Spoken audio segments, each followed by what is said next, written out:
2. All right, we are officially here. While we wait for a few people to join, I'm going to ask you both some questions. All right, so my first question, I'll start with you, Kendall. I want you to name one thing that you can't travel without.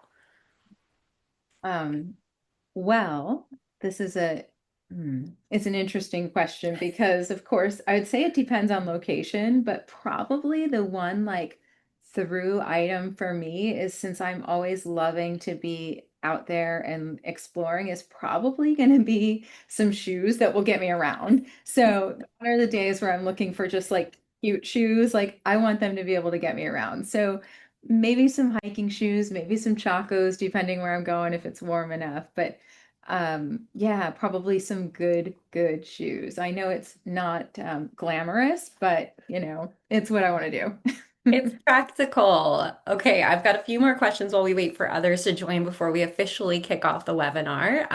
Molly, actually, I want to know what's the one thing that you can't travel without before I ask a different question? Well, since I went to Japan with Kendall a couple years ago, the thing that I will not travel without is this little it's like a little like you attach it to your shirt or hang it over your neck and it's a little fan. Ooh. And it's just this portable thing and it is just I will not go anywhere without it. I actually take it on my photo shoots now too, and it is my favorite little thing. And everybody Oh, always asks where I got it and it was in Kyoto, so genius. And also makes us very happy with the travel memory of where we got it. yeah. Okay, I think we have time for maybe one more question and then we'll officially kick off the webinar because folks are joining in. We're at 27. Wow, exciting. Okay, so let's do what is one place you'd like to check off your bucket list and why? Kendall, go first. Well, I have many places in mind, but one that is really at the top of my bucket list, and I was hoping to make it there this year, but the world just sort of conspired and it did not, is Kyrgyzstan. So I am really loving, so many places are either Instagrammable or just, they're becoming so over visited. And I feel like it's still this very hidden gem with just beautiful mountains. I want to see the eagle hunters, stay in the yurt. There's just so much about it that really excites me. So that is one place I am still hoping to check for my bucket list. Oh, so good. All right, Molly, I'm going to ask you a different question, then we will officially start the webinar. So the one question I want to ask you is, what is your favorite group travel memory? I have to say my favorite group travel memory, I'm gonna just bring it back to the trip to Japan with Kendall, um, because it was so amazing to see everybody just laugh about the same things and about like if even if like it was pouring rain, we all had so much fun and just laughed at the situation and still enjoyed ourselves. It's always so funny to me and it's so like I feel it in my heart every time that you go someplace and it's those little moments that you love more than anything else. Yeah, it's the connections, it's the people you meet along the way. The destination is always the draw, but it's those tiny moments that you take with you. I love a group trip. Okay, we're going to kick things off officially. So, welcome everyone. I am Lauren. I am the co-founder of TrovaTrip. If you're not familiar with TrovaTrip yet, we are a platform that makes hosting group travel incredibly easy from end to end. I have two lovely TrovaTrip hosts here. Kendall, who has ran how many trips? 16 TrovaTrips so far. I think that's the number.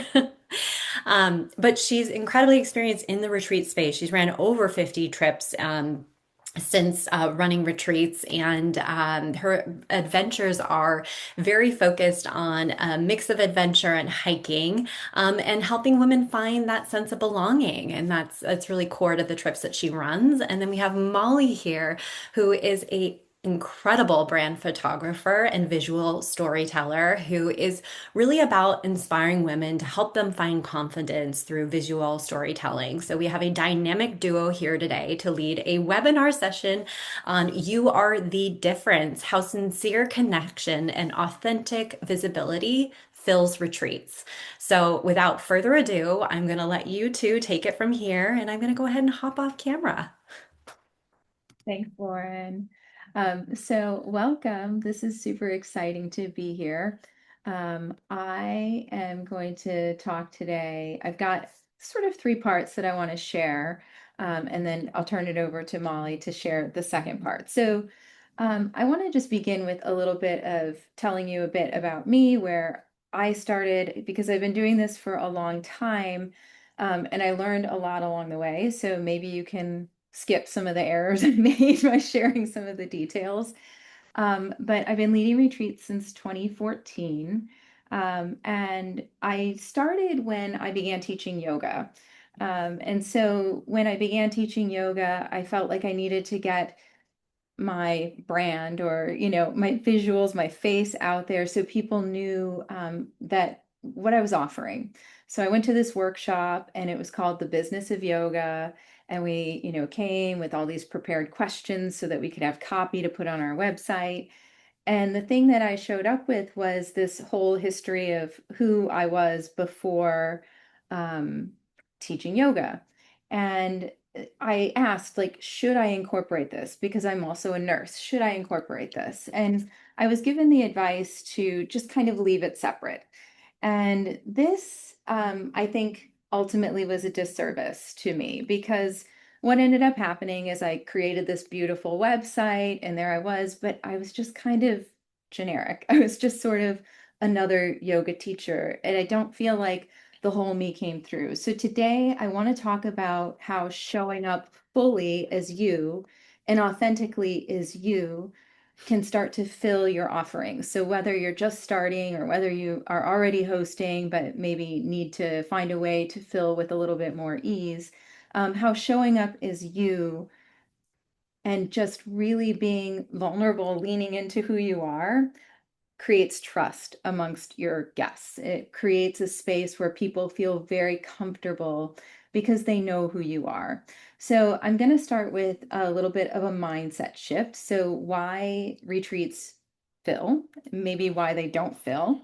And then from there, I'm going to move into why it is that you are the difference.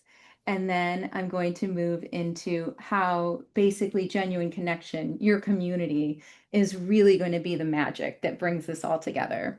One thing that I wanted to talk about is the day that we're meeting. So if you were planning on coming last month and rescheduled, I really appreciate it. My dad had a procedure that was relatively urgent, so I needed to be there. So thank you for coming back. And if you didn't even know it was happening and now you're here, I'm glad that it worked out.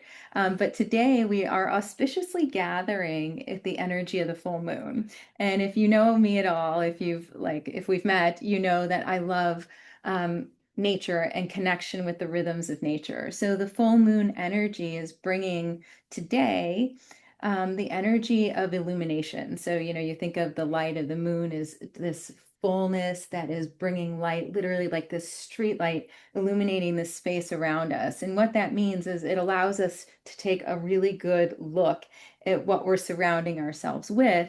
And it also allows us the space to start to just set aside the things that maybe they're just like not really being of benefit right now. So I'm going to say set aside, the risk of vulnerability, just step into it, and allow this space, the energy that we're bringing forth, to step into who you really are. Because we often show up with this shield of armor.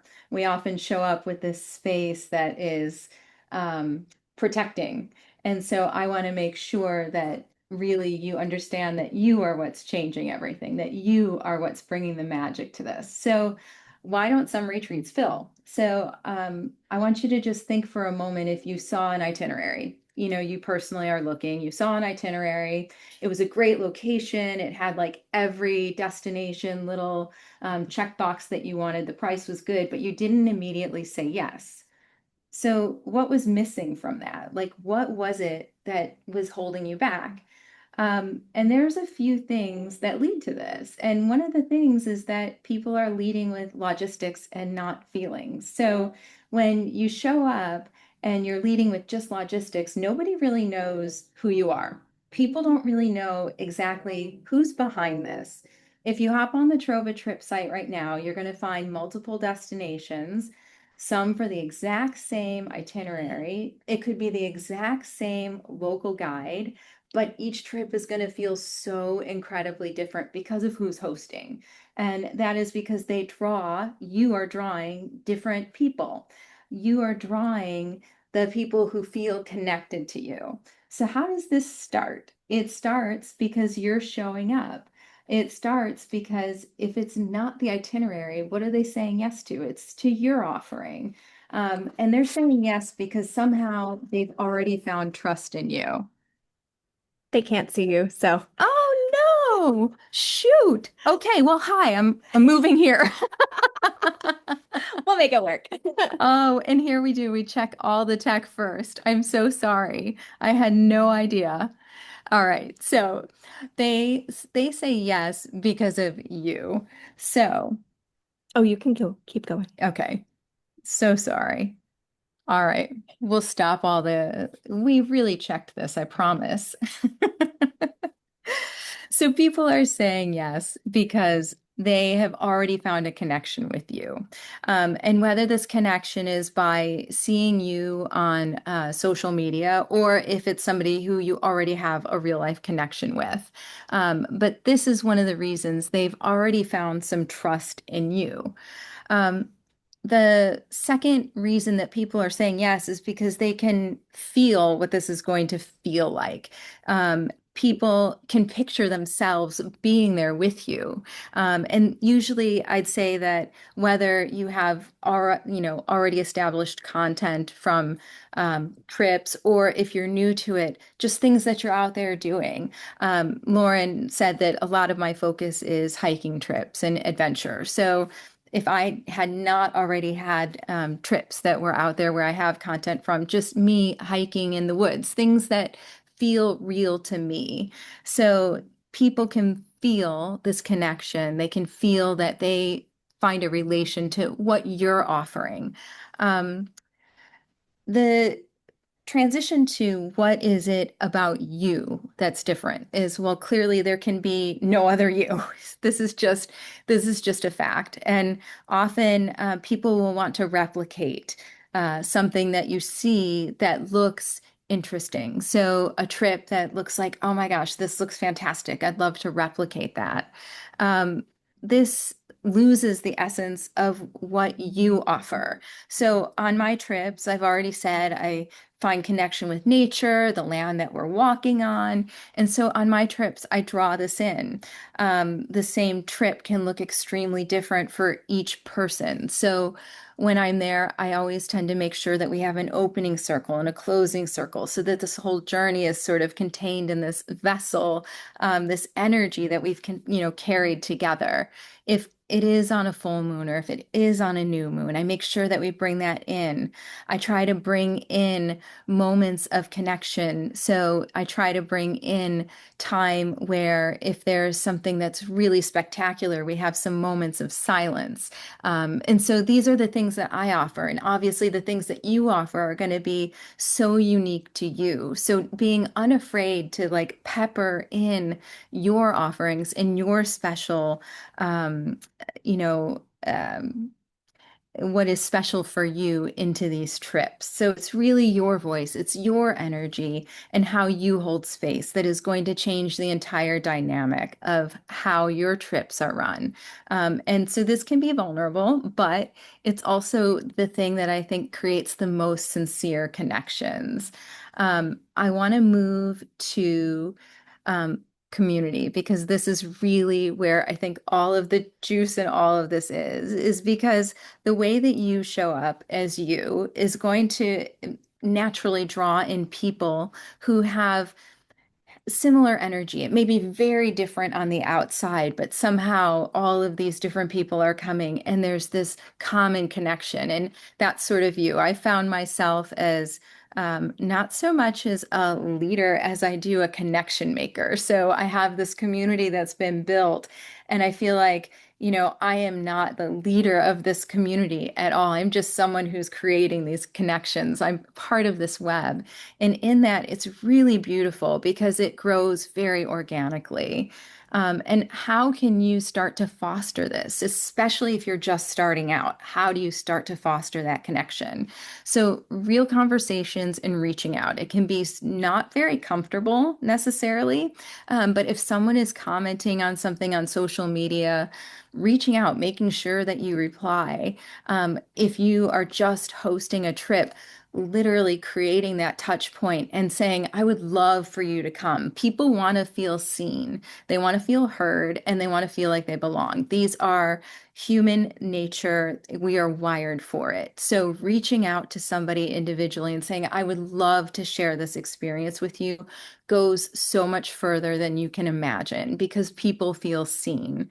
Um, when you are creating moments of connection, small moments of gathering. So there's a lot that can be said about this, and I've only got just a few more minutes, but I want to make sure that as a host, that you're out there creating these moments for gathering of the group. And so this can be through the TrovaTrip app, there's messaging, but making sure that there's space that you can gather. I usually start a little conversation earlier, especially if it's a big trip where I know people are going to be anxious about what do I pack? How do I get ready? How do I train?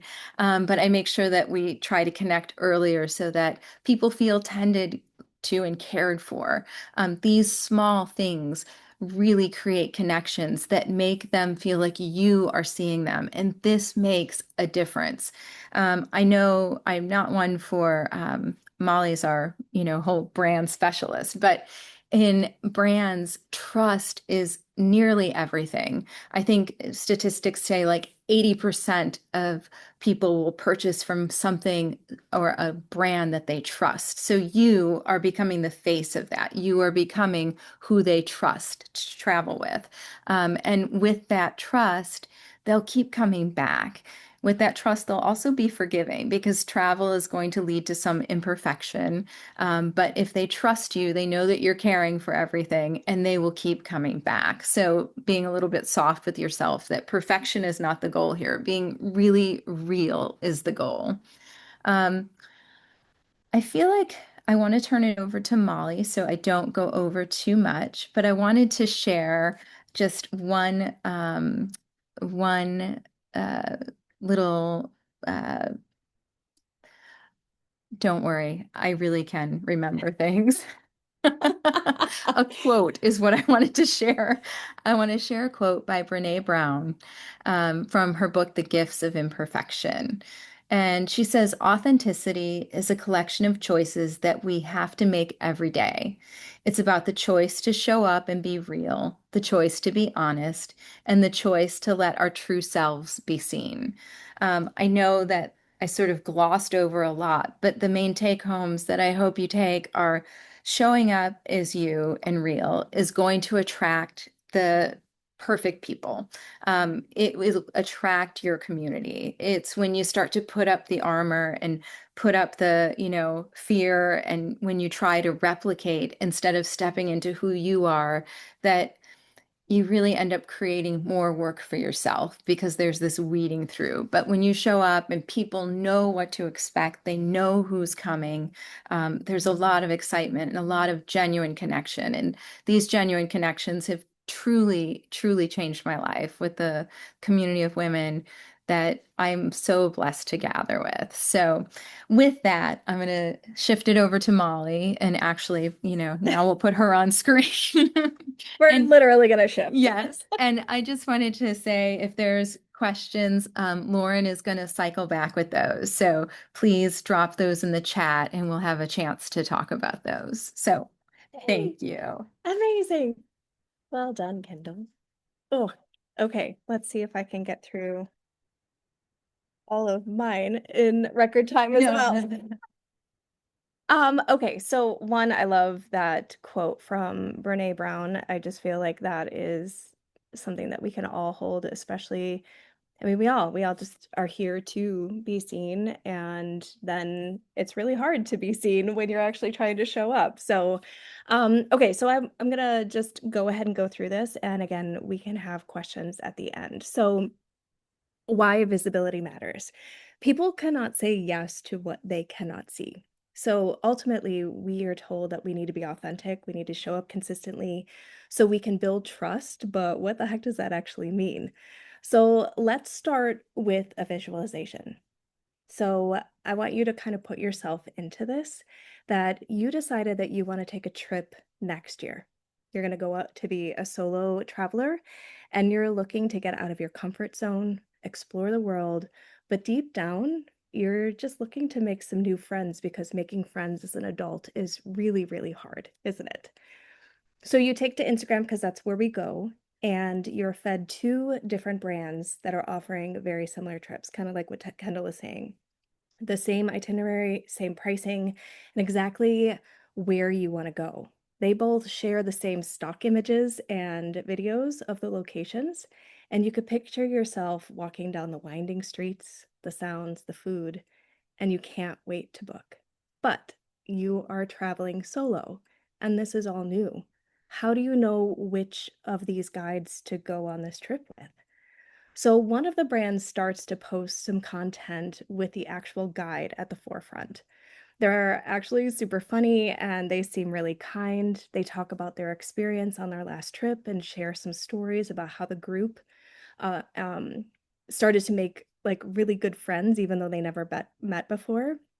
And they had these experiences that they were all able to connect with, and they all just started to form these little subgroups within that trip. But they all made the best of whatever situations they came up with. So you start seeing these videos and you start hearing these stories, and you're like, man, I feel like a really good connection with this. So as you continue to watch these two brands over the next couple weeks, the one that started to share a little bit more starts to pepper in more images and videos of people connecting, people laughing, quiet moments that are reflective at a sunset. And you feel so pulled and connected to this guide and their vibe. Just because they started to become visible, you saw the difference between these two trips, and then it's a no-brainer on which one that you want to book. And the other brand could be completely equally as fun or even more your own vibe once you get to know them in person, but you can't afford to take a risk without seeing it first. So, what actually resonates with people? Real moments over perfect ones, and you don't want all those perfectly curated ones. And sometimes you do need to use some of the stock photos in order to tell people where you're going, but you also want to have those connection pieces too. So, your ultimate goal is to have someone see your post and think, I want to feel that. And how do we create that? Well, the first thing that you need to do is to do some soul searching for yourself. I do this with all of my brand clients before a shoot, and it helps them get that clarity. And clarity is key when you are, and even if you are evolving, you have to be committed to exploring this. And as you start to practice these things and start to show up, you're going to find even more clarity in that. So, clarity. What is ultimately your vibe, or ultimately the vibe that you want to create? This comes down to you and your vibe. That's going to be different than anybody else out there in the world. And most of us never really take the time to develop this because we're being fed so many brands, and then we feel like we just need to show up like everybody else because it's working for them and it's successful. But that's not going to work for every single person. The most successful brands that we know who they are at the core. So if you think about this as your own brand, are you chill and want to meander and relax? Are you a adventure looking to get to that next edge? Are you empowering and helping people step out of their comfort zone? Or are you creating a safe space for healing or a vibrant space for people to get creative? And that's what you show. That's how you show up. So now what resonates with your ideal audience is something that you need to be willing to experiment. This is some trial and error, and no one is going to nail it the first time or even within the first few times that they're posting. So you just want to keep showing up. Just like going to the gym, it takes a lot of reps to start seeing any changes or any progress happen. But the more that you do it, the easier it gets to show up. And that's the same thing with your content. So, how to capture and share your true experience of your retreat. Your visibility is important because you are the differentiation from any other guide out there. You are the constant in any of these scenarios, the trips, your offers, or even where you host. So, when you get clear on what your vibe is and who you are, then it gets easier for you to show up with consistency. And consistency is how you attract the right people to come on the trip with you. And yes, your vibe is not going to be for everyone, and that's okay. They can go to another guide and find who they truly connect with. So I feel like I'll be failing you if I don't mention the importance of this consistency or talk about it a little bit more. So in marketing, one of the ways that we plan and measure our success is within the touch points. So let's break this down. Touch points can be social media, newsletters, podcasts, in-person events, and the list can go on, but we're going to focus on Instagram here. So in the past, it was roughly 5 to 7 touch points in order for someone to purchase from you. Now it's 5 to 8 times for touch points for someone to actually make a connection, not a purchase. And now to purchase, it's 8 to 25 touch points that you need before somebody decides. And with high ticket sales, which are most of these trips because they're an investment, that number goes up to 25 to 60 touch points before they decide to invest. So that means you just have to keep showing up and you no longer you can no longer post once and expect people to buy. So if you're looking to find that definition of consistency, it's literally just keep going. So now that you know that you're in the long game, what do you actually capture?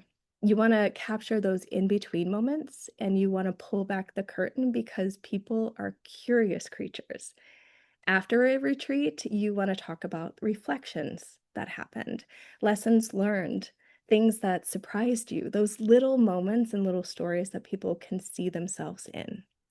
You want to capture the energy and vibe over just the scenery because people are there for the experiences and people connect with people. The stories, the emotions, we need to feel something. The joy, the laughter, connections between people, the quiet moments. And before the trip, or even before you host your first trip, kind of like what Kendall was talking about, you want to kind of create these little scenarios for yourself that align with the way that you want to create these trips and the vibe that you're creating. I would recommend talk about and answer any of those FAQs, like the frequently asked questions that people have. You want to quiet their fears before they even say yes. And if you do this, they're going to say yes without you even having the first conversation. So how you also want to share like how you prep for a trip, any trinkets or surprises that you have, what you are looking forward to the most, and then stories about you and why you actually are hosting or what made you start this or decide to do this. And so as quickly as a photographer, I would recommend like if you don't have a clue on what direction that you're taking for your vibe or your brand, then I would say do not waste your money on a full brand shoot. It's not going to do you any good and you're going to have to redo it again or you're never going to use those photos. So I would say we're all evolving. And to start, I would highly recommend at least some professional headshots. You'll want to work with a photographer that understands how to put you at ease, coaches you, and is able to get a variety of images that you're proud and excited to share. And this will help boost your confidence to start showing up. And then you can update these as you evolve and grow. And to also continue to use Kendall as an example here to wrap up, she's doing exactly what I'm talking about, and she's doing it really, really well. She didn't start with a massive production budget or a team of videographers. She started by getting clear on her vibe, who she was as a host, what experiences she wanted to create. And when she partnered with Trova, we did headshots together that locked in that vibe. butterflies and all. So then she showed up on trips with her phone. She captured the real stuff, the joy, the moments in between moments. And she partnered or invested with photographers over the years, but she really told the stories in ways that made people want to be there. So as an outsider, I saw she created like a calm, restorative yoga vibe in the beginning with like the nature elements starting to help people tiptoe into those outdoor adventuring. And now over the years, as she's evolved, she takes that same peaceful, quiet vibe, but helps people summit mountaintops and goes on challenging hikes and adventures. She makes people feel like these high adventures are actually possible, and they are, and they're worth trying. They're totally worth it. So, Kendall is proof that you don't have to have it all figured out. You just need to start with clarity, consistency, and the courage to show up as yourself. She did it, and look what she built. So, thank you. Thank you so much for your time, and hopefully, we can answer all your questions. Yes. Okay. I do have to say the proof is in the pudding because I mean, Kendall, your trips sell out. I think you have 3 trips coming up, and all of them are sold out except for one spot, maybe one trip that just opened up, and like the magic is there. Um, It's my video.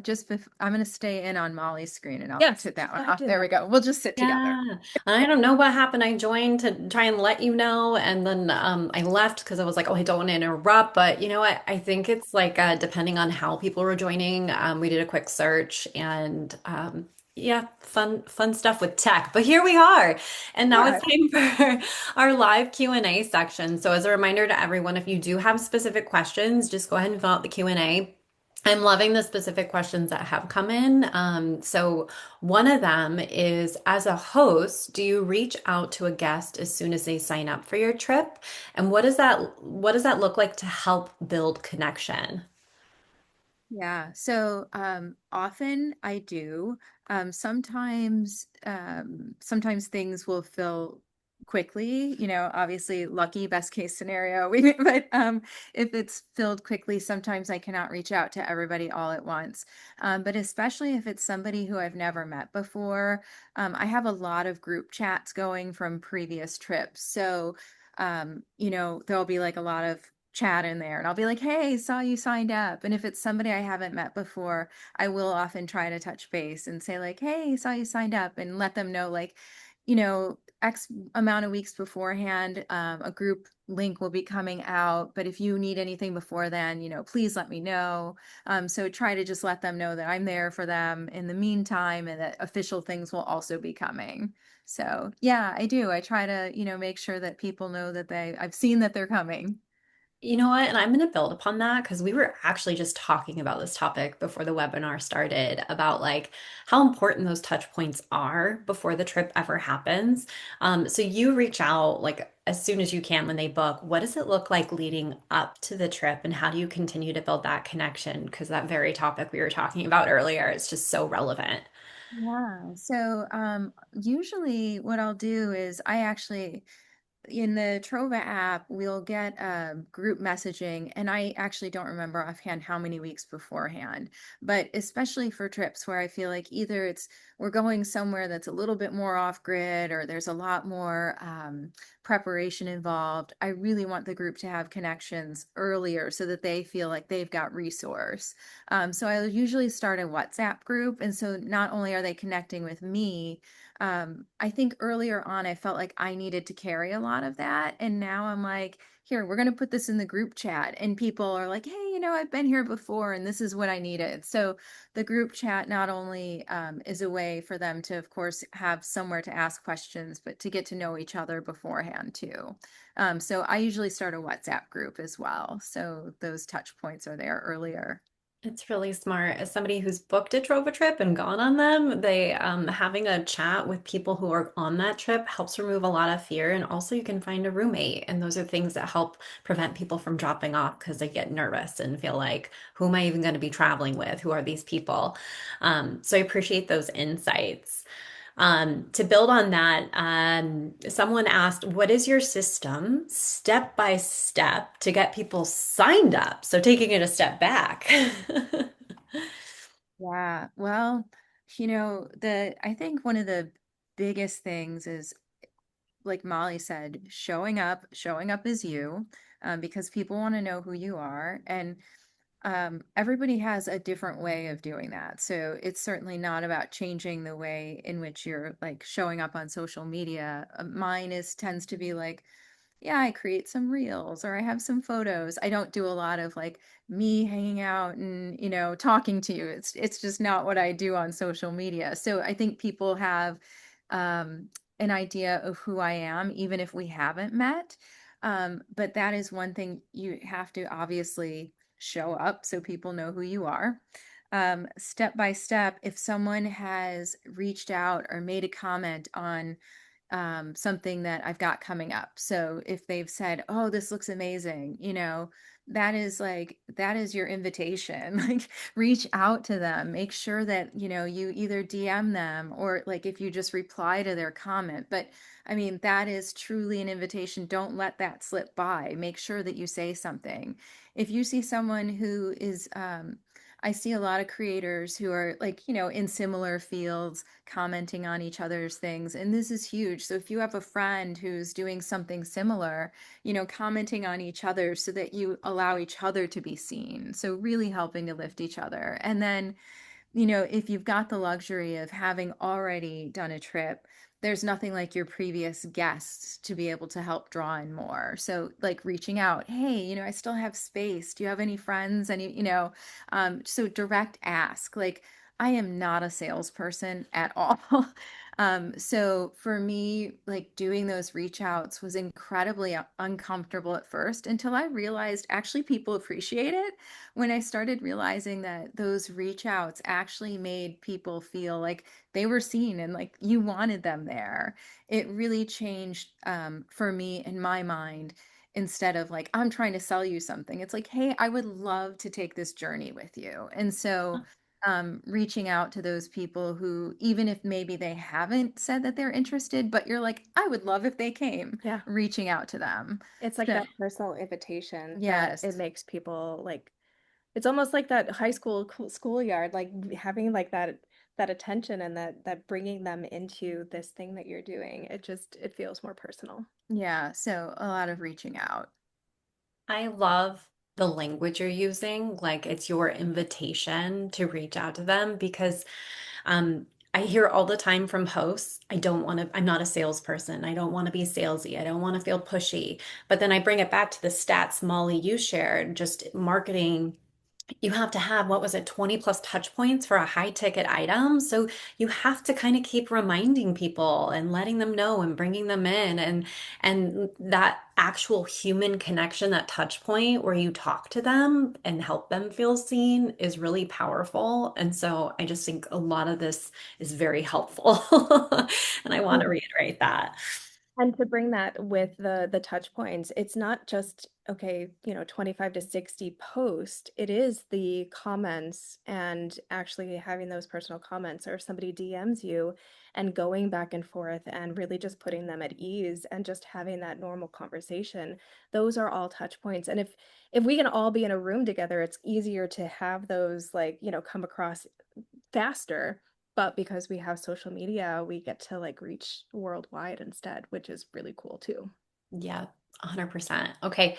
I am hosting my first trip and I had 4 bookings right away, and now it's a bit of a lull. Can you give a first-time host any tips on how to consistently post without sounding repetitive? I heard you talk about showing photos and stories from previous trips to show the vibe, but I don't have those yet. Yeah, so I would say just go back to literally like who you are because there is there's nobody that can be you. And I know this is probably when I first started one of the most difficult things to like wrap my head around and also to sort of step into because you are putting yourself out there because then it almost puts you in this position if they're not signing up it's because they don't like me and that's not it at all. I mean, I feel like often it's because either people are unsure of who you are, and in terms of like for and then nothing, I think this is super common when I launch trips. I tend to see, and my first retreat by the way. I only had 4 people. I recognize that for Trova we have a minimum, but this was 2014. I went with 4 people. That was it. I mean, I was like, we're doing this thing, and I just kept showing up. And now I'm very, very lucky to have, a community. And so when you're first starting to build community, you've got those 4 people. So if it's people I would even ask them, like, hey, what was it about this? Like, I want to get more people signed up. What excited you about this, or what made you sign up? And if it's not people, you can reach out as well. But I think one of the biggest things is that people need to feel what it is that they're going to experience. And I know this can sound like a lot, but if you don't have trips to draw from the things that you love, because people are probably coming for you. So whether it's like a food tasting trip, or um idea, by the way, Korean skincare trip. So Yeah. if you love skincare, these things that you're, yes. I was like, me.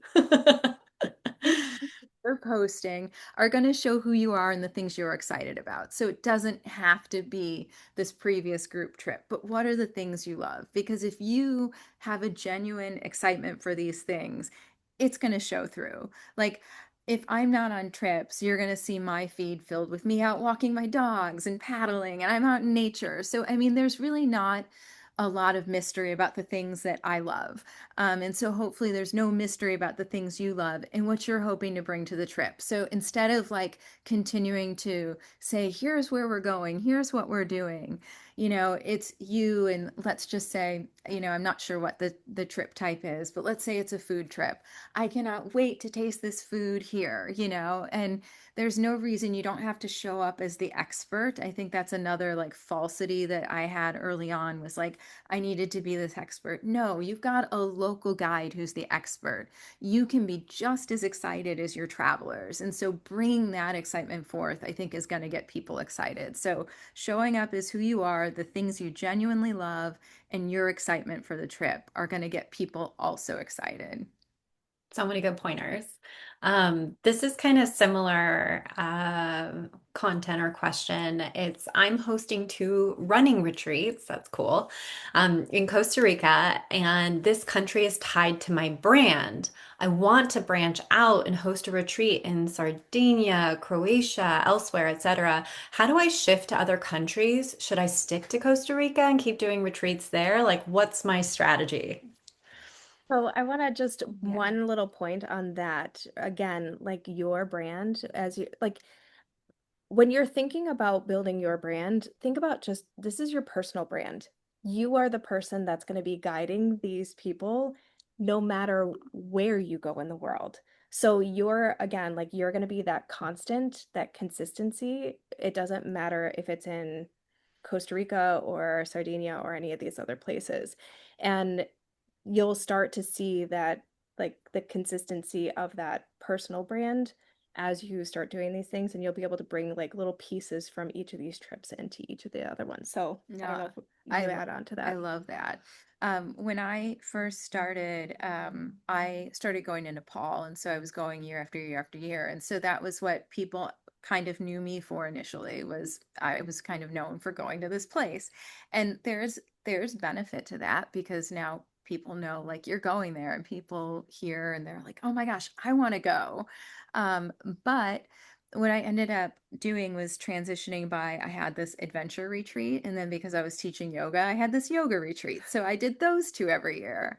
And so the yoga one sort of changed location. So I think it's absolutely okay just to be like, hey, you want to go to Sardinia, put it on, because your excitement for it is probably going to get the people who've been to Costa Rica with you to Sardinia with you. So I'd say without hesitation, just put that on there. And I don't think, as Molly's point is super valid, you may currently feel like your brand is tied to Costa Rica, but I mean, you are your brand. And right now you happen to be going there. But I think just put it on, and I bet those people who've come with you already are on board with you. So Heck jump. yeah. I have this personal belief that like brands are like living organisms and things, and they can shift and they can move and they can, like they can go to new destinations. It's how you bring it with you. So that's my own personal thought. But My presence on social media is not really travel related. It is somewhat comedic with relation to my job. Not sure how to turn that into a travel trip. I really love travel, food, etc. But that's not my thing on social. I mean, how can you make travel funny? Everything about it is. No, I think that's brilliant. Actually, I think that in some ways, this is almost a benefit because Hmm. truly, just like I said, when I showed up as the sort of like generic yoga teacher, here I was. How many yoga teachers are there? There are thousands. Like, why is someone going to sign up for my workshop when, like, literally, I'm just sort of making myself very plain? Your comedy is going to draw in people immediately. I mean, one of the most joyful things about trips is like the fun belly laughs that you can have that often day to day get missed. So to feel like you're going on a trip with somebody who's like, comedy, this is amazing. So I think the idea of it needs to be travel related is not necessary at all. You having this presence already and then just being like, oh my gosh, we're going here. I mean, people are going to be drawn into that. And it absolutely doesn't need to be travel related at all. I think that's actually full circle coming back to when people see you, you're kind of the anchor for it. So you are what's making it special. The destination, Just it's icing on there. the cake. It's yes, yes, it's there. And like, of course, it's a part of the equation, but truly, like, you are what's making this trip special. So I think like putting it out there and just adding your comedy to it will make it amazing. I think it sounds great. Yeah.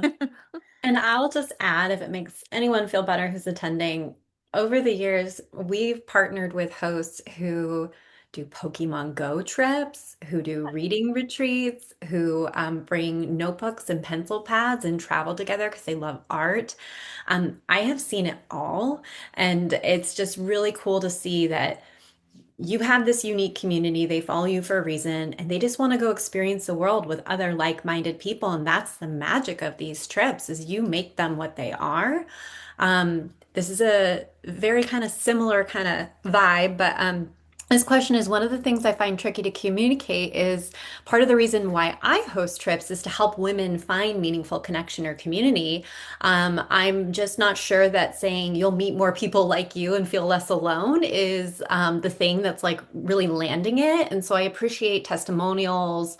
Do you think that'd be helpful? Any other ideas like that like how do I really connect and differentiate from that for that kind of key theme of women travel? I feel like when like kind of just thinking because like our goal is not necessarily going viral, like it's not the virality because then what do you do with all of that? And like when you have 200 people in a room, like that's a huge room, and if you have 2 million, like yes, so we're not talking about virality, but when you look at oh, I just lost my train of thought now because of the train. Literally a train. Literally a train. Literally a train. Like left with it. Um, what was the initial like Yeah, the sorry. initial question, yeah, I'm bringing it back, and I was long-winded. This person does trips for women, and like the meaning is finding connection and community, and feeling like messaging like you'll meet more people like you and feel less alone just isn't landing. So just trying to figure out what would help really probably help with traveler acquisition. Like what things should I be testing?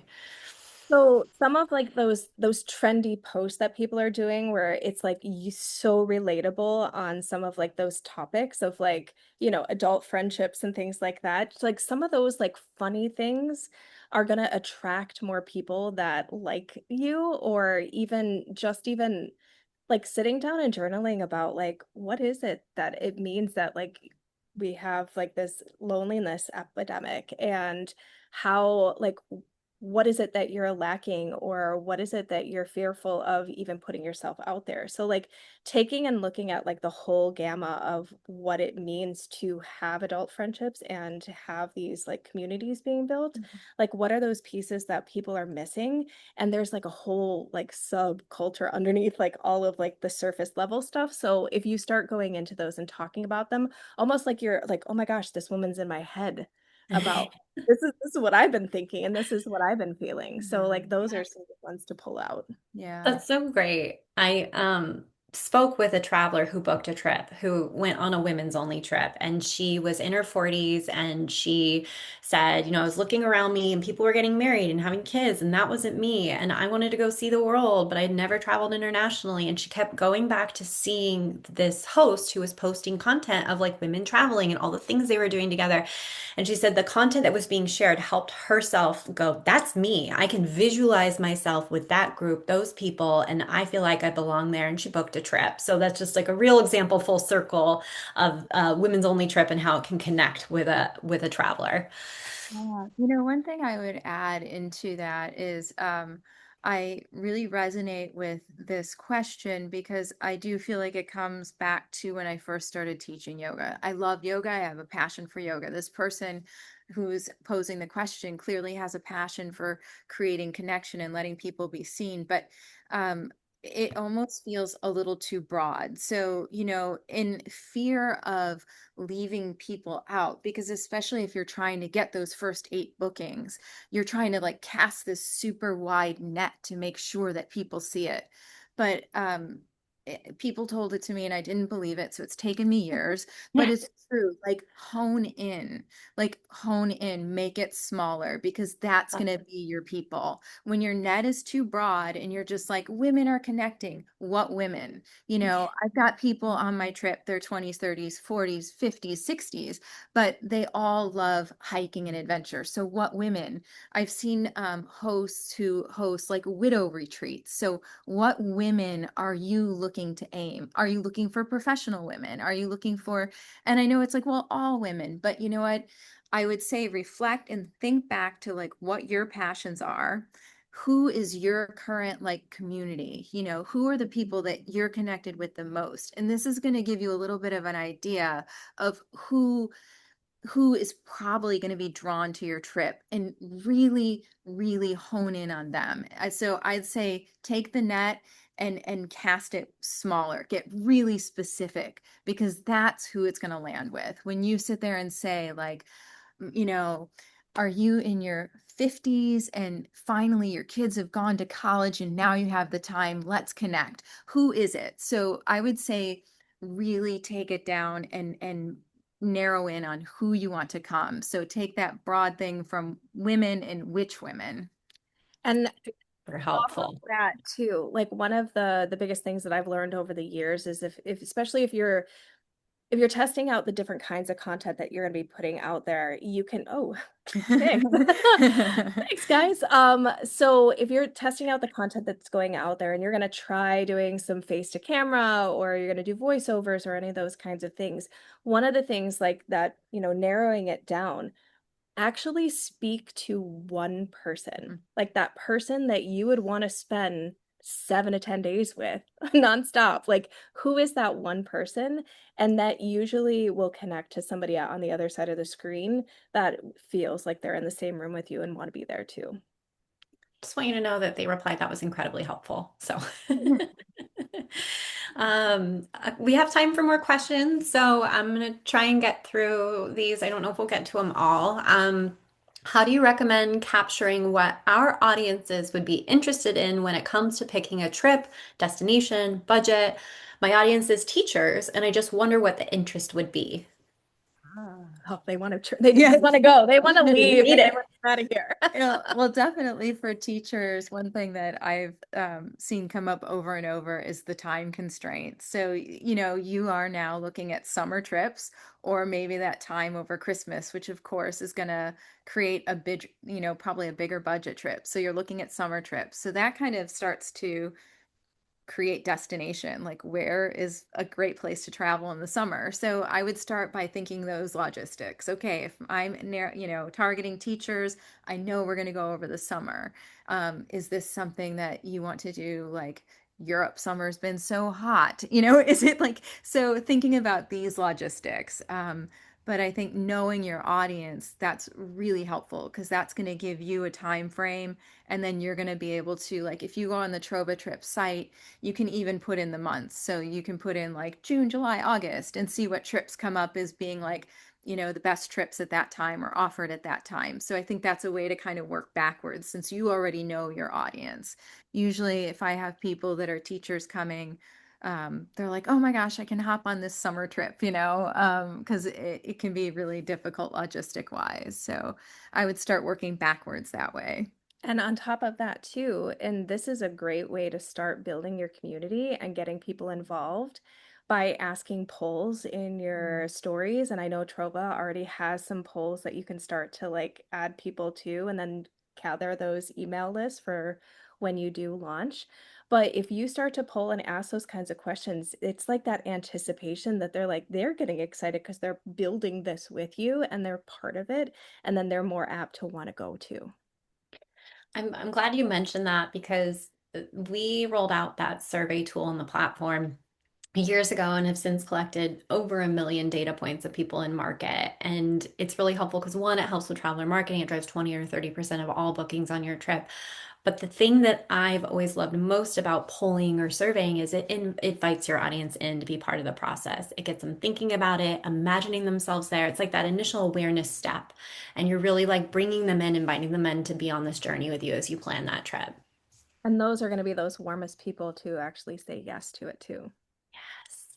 Okay, there's some kind of like nitty-gritty questions that I might get to last, because they're kind of TrovaTrip related, but this one is more specific. I work in higher education, running events and student programs at a university in the US. When I take time off, I solo travel 40 countries now. Woo! And I have a separate Instagram for my solo travels. What advice do you have on hosting your first trip for someone who typically travels solo as a hobby, but still wants to work full time? That's her brand right there. Yeah. I feel like I've seen a lot of people transition into this, especially people who I've seen they've had blogs and everything, and so really successful at like taking their solo adventures and then inviting people along. So, I mean, I sort of came into hosting with a really not very big social media following and like just kind of friends that I know like in real life. And so it's taken years to build. So if you've got this separate social media page that already has a following, amazing, because this is an amazing spot to start. But I think, you've already got travel as a focus. So really just putting those touch points in and starting to say like getting excited, would love to share this type of adventure, with you. But I have seen many people who've been solo travelers step really seamlessly into a host role. So, yeah, it'd be exciting, especially if people are following your journeys. And people are going to appreciate that you've already been there, done that, and it's going to give them an easy step into traveling solo with a group of people. So, Yeah.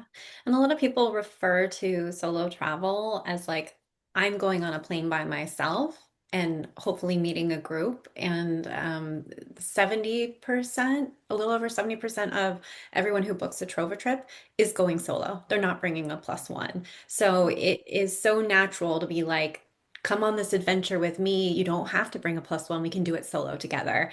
So I love that. A few kind of like technical questions that I'll just try and answer really quick in real time. One question was who operates your trips? And I think that's just like highlighting the TrovaTrip marketplace model. So we built this like one-stop shop tech stack to support hosts plan and host group travels at scale. We have onboarded certified operators and built itineraries with them available in the marketplace so that you could find a trip that's available with dates, request it, launch it today. I know Kendall does do some of her own trips. We work with people who plan their own retreats. Some people even organize their own trips here in the US, but love the TrovaTrip platform to do multiple trips to destinations maybe they don't have coverage. And then one of the questions was around customization and like how much control do I have over the itinerary and the experience. So for a first time host, we typically recommend just grabbing something kind of off the shelf. That said, if you need to add, remove anything to make it your own or incorporate informal gatherings, you can. For our hosts who do multiple trips with us, we offer access to programs like designing directly with our operators, building their own itineraries. But that is something that we reserve for hosts who ran trips with us multiple times a year, because our product is free to use and anyone can get started and plan and host a trip. One last question, and we're going to have to wrap it up.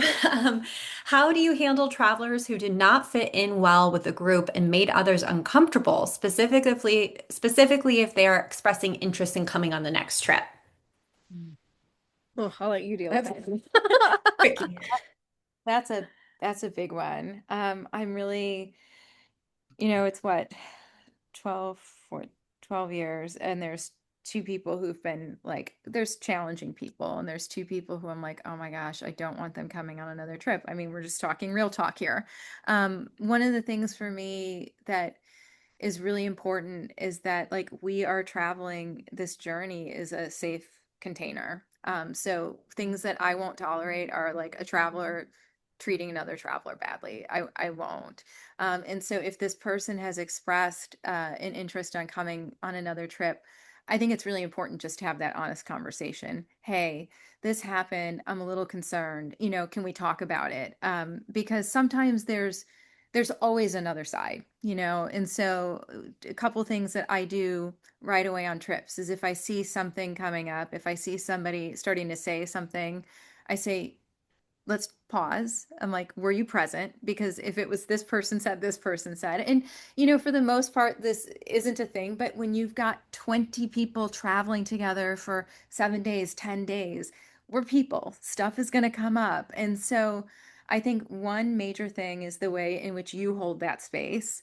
So the example that you're setting. So I'm never going to talk about another traveler on my trips because that's just not, I mean, I may hold some exasperation, at times, but I'm going to sit there and hold that space with respect, because you know what, we're all showing up. But if this person is expressing interest, I mean, my advice would simply be like, you've just got to offline talk to them and say, like, hey, this happened. I'm really concerned. I want to make sure everybody has a good experience. So addressing it, I mean, is what you have to do. And at that too, like sometimes, I mean, we all have our own things going on and we are not quite sure what everybody else's situation is.